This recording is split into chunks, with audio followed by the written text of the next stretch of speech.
This is the one. Yeah.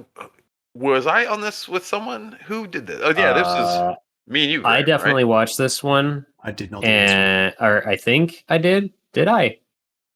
This one was after the Maybe. Xbox one, basically. I was in the chat anyway. I probably watched this one because it was just like, we get it. There's a Guardians game coming out because 20 minutes of this presentation was Guardians, and I'm sure We it's going to be a already talked fine about game. Guardians. But holy shit!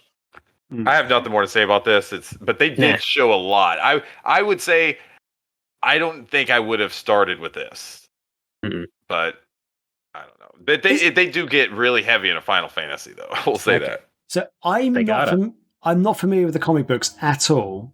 But are these characters more reminiscent of the comic book version of the characters, or because they look different? Other than like Groot and Rocket, the other characters look different to their movie counterparts, basically. Right. Well, because they're not closer to their comic book characters. Yeah, I mean, they're not going to pay millions of dollars for Chris Pratt. His face. Yeah, but they're so different. They could have been vague, like Captain Jack Sparrow. Doesn't look exactly like Johnny Depp, but he looks similar enough that if I saw him, I'd go, "That's Captain Jack Sparrow." Without Star-Lord's face mask on, I wouldn't have known that's Star-Lord. I'd just right. I wouldn't have known that's Drax. I wouldn't have known it's Gamora. I don't know who these. I wouldn't know who those people are, basically, because they look nothing like the movie, and because I'm just not familiar with the comic books. But I don't know. I don't even think they look like that in the comic books. I could be wrong though. Yeah. So TJ says in the chat that yep. Sorry, you say it. You say it, sir. The comic versions are vastly different from the movie, and apparently Rocket Raccoon now has cybernetic limbs. Yeah, I mean Agent Venom was part of the Guardians of the Galaxy at one point, so they've been around for a while. Venom is in Spider-Man Venom, or yeah. Wow. Okay. Nice. Comics go places, and nobody ever dies. Yep, that's true. But so, just very quickly, TJ, do you know if those are like the comic book characters there, or are they just completely different to both movie and comic book?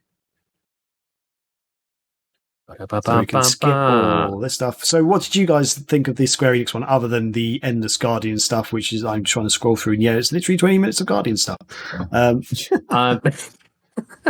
I enjoy the Life is Strange games, so it's neat that they're getting remastered, but also hilarious that they even tried to do the screen wipe of this is how better the graphics look. And I'm like, that's funny. And I know what you're trying to do, but also they can't make that game look more realistic because then it loses its style of that game and how those characters look. So it was hilarious, but otherwise nothing else really.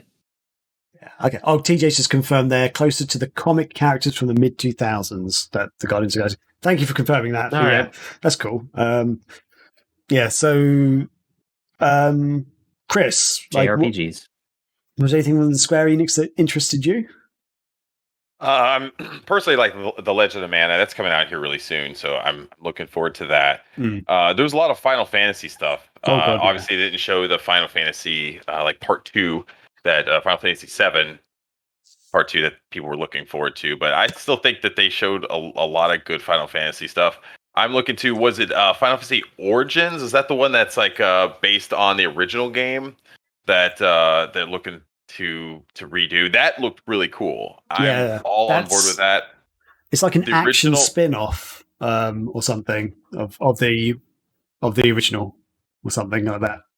Yeah, and the original is one of my all-time favorite Final Fantasy games. One of my all-time favorite RPGs. Is the one that I kind of cut my teeth on as a little kid. Introduced me to a lot of the fundamentals of what a kind of modern RPG was at the time, and it just pulled me in. So being able to go back and experience that in a more current, kind of wrapping is awesome, and I'm all on board there. So that was one of my biggest ones from the Square show is definitely Final Fantasy Origins. Yeah, I have to admit I wasn't hugely interested in the Square stuff. Actually, this has got the Life is Strange bit that Scotty was talking about, where they do the screen wipe. at one point. Look how much more crisp it is, and blah blah blah blah. It's in Babylon's HD. Fall. That's the new Platinum Games one. Yes. Yeah. We'll look at that in a second. Is this You don't have to screen show wipe anything on? of Life is Strange. I just want to see Yes, that. I'll probably. There we go. Screen wipe. Like, And they're shading now. they're slightly darker than they were before. Ray tracing. Jesus Christ. Yeah, Ray's tracing in Life is Strange. They've got it. Yeah. Oh man. It's just a dude named Ray, and he's just tracing. It's like Ray's tracing. Mm-hmm. Where is the thing from? Oh, that's right. No, I didn't watch this because I remember now that Chris said that your 19-year-old daughter or something enjoys it, and I was like, confirm, I'm a 19-year-old these games. Something like that. Yeah, I mean, my Caitlin, she's 21, Elliot's 19, but their whole group of friends are all into these games, and Right. I just they're games that Rachel and I can play because we just hand off the character, and it's a very laid back experience. So cool. Yeah, fair enough. So right now they're showing Babylon's Fall, which is the Platinum Games' latest game. This did interest me. I tell a lie. This game actually did interest me. Legend of Mana interests me a little bit as well because I've never actually played the series, any of the series with that. They should look really cool. Babylon's Fall looks quite interesting, but other than that, I'm not hugely into Final Fantasy, so I'm not that bothered. Although I might look at the remasters because they're coming out on Steam, and I'm hoping they might be cheap. They showed off a lot of like mobile games and stuff as well, like a Hitman mobile game, a Nier mobile game and stuff, which I'm just like, I'm still not into mobile gaming. Yeah. Do you want to keep rolling? Yeah. Also, you got to keep in the thing I'll say about that is Square Enix is a Japanese company, and mobile is basically consoles in Japan. So, you know. Hello folks, Graham from Megavisions here. What you just saw is a clip from the latest episode of the Megavisions show. Be sure to check out the full video here. And we do also have an audio version of the show available on our website, megavisionsmag.com. Be sure to like and subscribe and check out more of our videos. Cheers everyone.